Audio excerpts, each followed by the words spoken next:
लेकिन बाजी बड़ी है भैया अखिलेश के गढ़ और भाभी डिंपल के लोकसभा क्षेत्र मैनपुरी में, खासकर तब जब सीएम योगी इसी हफ्ते सैफई पहुंचे, समाजवादी पार्टी पर खूब बरसे हों, कल और आज का फर्क समझा कर आए हों और कल के समाजवाद और आज के राष्ट्रवाद के फर्क का आईना दिखाए। मैं देख रहा था जो यहाँ पे नियुक्ति पत्र प्राप्त कर रहे थे कार्मिक, उनके चेहरे पे कोई सिकन नहीं थी, कोई भय नहीं था, इतावा का भय नहीं था, आज सफाई का भी भय नहीं था। तो एक समय मुझे याद है 1996-97 की घटना है, मैं जयपुर से आगरा आना था, मुझे रात्रि हो गई मुझे आगरा में, तो मुझे रात्रि में पुलिस ने कहा कि आप रात्रि में यहां से कानपुर मत जाइए। मैं आपको सही बता रहा हूं, मुझे बोला गया कि आप कानपुर होते मत, बीच में जो रास्ता है कोई घटना घटित हो सकती है। समाजवादियों का मन अटका है मैनपुरी में, क्योंकि ये वो किला है जो विरासत में मिला है और यहां से सांसद हैं डिंपल यादव, जिन्हें समाजवादी पार्टी ने 2022 में मुलायम सिंह यादव के निधन के बाद मैनपुरी से उतारा था और डिंपल भाभी विजयी हुई थी। मैनपुरी लोकसभा सीट पर डिंपल यादव को 6,18,120 वोट मिले थे, जो कुल वोट का 64% हिस्सा था, जबकि दूसरे नंबर पर रहे बीजेपी के रघुराज सिंह शाक्य सिर्फ 3,29,659 वोट हासिल कर पाए थे और वोट शेयर था 34% से कुछ ज्यादा। लेकिन सवाल यह है कि इस बार क्या होगा। अब कैंडिडेट आने में पता चलेगा। हालांकि मोदी जी का जो काम किया उन्होंने नेशनल लेवल इंटरनेशनल लेवल पे, तो बहुत ही सराहनीय काम है, उसमें जनता उनसे जुड़ी हुई है काफी। उनका चुनाव जो है एक तरफा चुनाव हो रहा है। डिंपल यादव, देखिए ये गढ़ बताते हैं लोग कि सपा का गढ़ है, गढ़ कहना गलत काम है, ये गलत बात है, लेकिन गढ़ भी ढहे गए हैं। लेकिन यहाँ का अभी प्रत्याशी तो बीजेपी का कोई नहीं उतारा गया है, लेकिन जो भी उतरेगा वो मोदी जी की और योगी जी की जो नीतियां हैं उससे प्रभावित होकर के जीत के जाएगा यहाँ से, और बहुत विकास कार्य हुए हैं। समाजवादी पार्टी के इस गढ़ में बहती हवा का जो रुख है वो समाजवादियों की सांसें अटका सकता है। सवाल ये है कि क्या मैनपुरी में डिंपल भाभी की दावेदारी पर मैनपुरी के लोगों का मन बदल गया है। हालांकि ये कहना जल्दबाजी होगी, लेकिन 80-80 के लक्ष्य को साधने में बीजेपी का फोकस इस बार हर एक समाजवादी दुर्ग पर है और मैनपुरी इसमें से एक है। और संकेत सांसद डिंपल यादव के लिए ठीक तो नहीं दिख रहे। तो लिफाफे पर पता देखकर मजमून भापिए कि हवा किधर की है, किस स्पीड की है, ये नापिए। 2021 में ब्लॉक प्रमुख चुनाव में मैनपुरी के 9 में से 6 ब्लॉक में बीजेपी का भगवा लहराया था, जबकि सिर्फ एक ब्लॉक पर समाजवादी पार्टी जीती थी, जबकि 2 ब्लॉक में निर्दलीय ब्लॉक प्रमुख चुने गए। यही वजह है कि डिंपल यादव की सीट को लेकर समाजवादी पार्टी कोई चांस नहीं लेना चाहती। मैनपुरी मुलायम परिवार और समाजवादी पार्टी का मुख्य गढ़ रहा है और अगर बीजेपी मैनपुरी सीट पर कब्जा जमाने में कामयाब होती है तो संदेश वैसा ही होगा जैसा राहुल से अमेठी की सीट छीनकर बीजेपी ने देश को दिया था कि यूपी में कांग्रेस का सफाया हो चुका है। जो ये परिवारवादी लोग होते हैं वो सत्ता में इसलिए आना चाहते हैं ताकि अपनी और अपने परिवार की ताकत बढ़ा सके और राजा महाराजा की तरह आप पर राज कर सके। मैनपुरी सीट को ऐसे ही नहीं सपा का गढ़ कहा जाता है। इस सीट पर समाजवादी पार्टी का साल 1996 से कब्जा है। ज्यादातर समय ये सीट मुलायम परिवार की ही रही। 1996 के लोकसभा चुनाव में मुलायम सिंह यादव मैनपुरी से चुनाव लड़े और जीते। इसके बाद 1998 और 1999 के लोकसभा चुनाव में समाजवादी पार्टी के बलराम सिंह यादव यहां से सांसद चुने गए।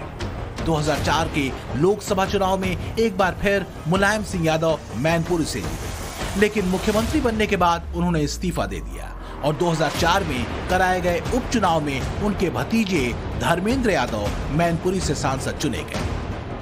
2009 और 2014 के लोकसभा चुनाव में फिर मुलायम सिंह यादव मैनपुरी से समाजवादी पार्टी के टिकट पर सांसद बने। इसके बाद मैनपुरी सीट से उन्होंने इस्तीफा दे दिया और 2014 में यहां से उनके भतीजे तेज प्रताप यादव सांसद चुने गए। इस चैनल के माध्यम से मैं पूछना चाहता हूं आदरणीय अखिलेश जी को कि सैपई परिवार के अलावा क्या कहीं पूरे प्रदेश में यादव नहीं है? जो यादव बाहुल्य सीटें हैं, जैसे मैनपुरी हो गई तो डिंपल यादव जी लड़ेंगी, फिरोजाबाद हो गई अक्षय यादव जी लड़ेंगे, बदायूं हो गई धर्मेंद्र यादव जी लड़ेंगे, कन्नौज हो गई उनके परिवार का लड़ेगा, आजमगढ़ हो गई उनके परिवार का लड़ेगा। तो क्या एक ही परिवार में सारे यादव हैं? मैं आपसे पूछना चाहता हूं, आप मतलब हमारी तरफ से हम तो नहीं पूछ सकते इनसे बात, आप पूछना, यादव समाज ये पूछ रहा है कि एक ही परिवार एक ही घर में यादव समाज यादव। अब आवाजें समाजवादी मुलम्मे में लिपटे यादव डायनेस्टी को लेकर मैनपुरी से उठनी शुरू हो चुकी और बस यही आवाजें अखिलेश और डिंपल की चिंताएं बढ़ा सकती हैं। पिछले दिनों ही मैनपुरी में बगावत के सुर फूटे थे जब समाजवादी पार्टी ने रंजीत यादव को जिलाध्यक्ष घोषित किया। दरअसल पहले डीपी यादव को जिलाध्यक्ष बनाया गया था, लेकिन बाद में फैसला बदल दिया गया और रंजीत यादव जिलाध्यक्ष चुने गए। इससे नाराज डीपी यादव समर्थकों ने बगावत का बिगुल फूंक दिया। पार्टी दफ्तर पर धरना प्रदर्शन की चेतावनी दी गई। हालांकि मौके की नजाकत समझते अखिलेश ने डीपी यादव को फिर से जिलाध्यक्ष बना दिया। अब की बार तो मुश्किल है, क्योंकि अब की बार भारतीय जनता पार्टी का यहाँ प्रत्याशी जीतने जा रहा है और भारतीय जनता पार्टी से अभी उम्मीदवार नहीं घोषित हुआ, हो सकता है कि 2 दिन में हो जाए। ऐसे ही एपिसोड मैनपुरी में डिंपल और अखिलेश की चिंताएं बढ़ा रहे हैं। रही सही कसर मोदी योगी शाह की मोर्चेबंदी पूरी करती रही है। सूत्रों के हवाले से खबर यह है कि इस बार मैनपुरी सीट से बीजेपी डिंपल यादव के खिलाफ जयवीर सिंह को मैदान में उतार सकती है। अगर भाजपा वर्तमान कैबिनेट मंत्री मैनपुरी के सदर विधायक जयवीर सिंह को अगर मैदान पे उतारती है तो क्या कैसा मुकाबला देखने को मिलेगा? तो फिर मुकाबला एक तरफा हो जाएगा। माननीय मंत्री इलेक्शन निकाले जाएगा। कार्ड जो है माननीय मंत्री जी यहाँ पर जब से आए हैं सदर मैनपुरी से, तब तक मैनपुरी जिला के लोगों से उनकी अच्छी खासी पकड़ बना रही है। अगर जयवीर मैनपुरी के मैदान में उतरे तो डिंपल के लिए मामला फंस सकता है। जरा समझिए कैसे। जयवीर सिंह मैनपुरी के ही रहने वाले हैं। योगी सरकार में पर्यटन एवं संस्कृति मंत्री हैं। 2022 के विधानसभा चुनाव में उन्होंने सदर मैनपुरी सीट से जीत दर्ज की थी। जयवीर सिंह ने समाजवादी पार्टी के प्रत्याशी को हराया था। 1988 से 1995 तक वो करहरा गांव के ग्राम प्रधान भी रह चुके हैं। मुझे पूरा भरोसा है कि आने वाले चुनाव में लोग आपको भाजपा के साथ तो दिखाई देंगे, लेकिन वोट वो गठबंधन को ही करने जा रहे हैं। लेकिन ये उम्मीद धरातल पर कितनी पक्की है, सवाल ये है। क्योंकि अगर मैनपुरी सीट पर बीजेपी दांव जयवीर सिंह पर खेलती है तो इससे अखिलेश डिंपल की मुश्किलें बढ़ना तय माना जा रहा है। क्योंकि अखिलेश को मैनपुरी पर ही फोकस करना होगा। डिंपल भी दूसरी सीटों पर प्रचार कम करेंगे। पारिवारिक विरासत की सीट को बचाना जरूरी होगा, लिहाजा दूसरी सीटों पर भी असर पड़ सकता है। पिछले दिनों जयवीर सिंह ने ये कहकर अपने तेवर दिखा दिए हैं कि अगर हम मन बना लें तो समाजवादी पार्टी आज खत्म हो जाएगी। तो क्या मुलायम परिवार के मैनपुरी दुर्ग पर भगवा लहराकर इसकी तैयारी का प्लान है? वो तो चाहते ही है कि लोकतंत्र को खत्म कर दें, संविधान को खत्म करने में लगे ही हुए हैं। तो इनकी भाषा से ही हम लोगों को सचेत होना चाहिए कि ये लोग संविधान को और लोकतंत्र को देश में पूरी तरह खत्म करना चाहते हैं।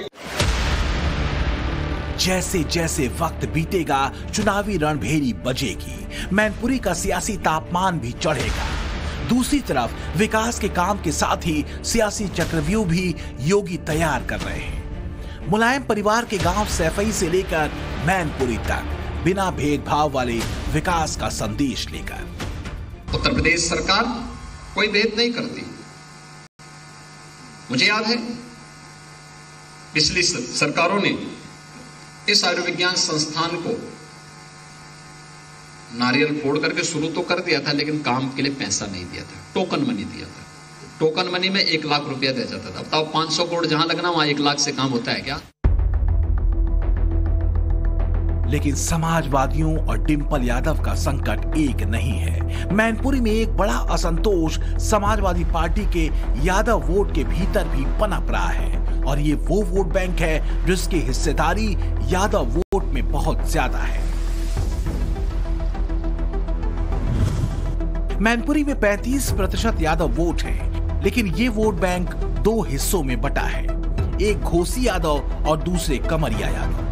अखिलेश डिंपल परिवार कमरिया गोत्र वाला है, जबकि मैनपुरी लोकसभा क्षेत्र के यादवों में करीब 70% यादव घोसी यादव है, और अखिलेश के कमरिया गोत्र वाले 30% ही हैं। मैनपुरी में यादवों का बदलता मन अखिलेश और डिंपल के लिए एक बड़ा अलार्म हो सकता है।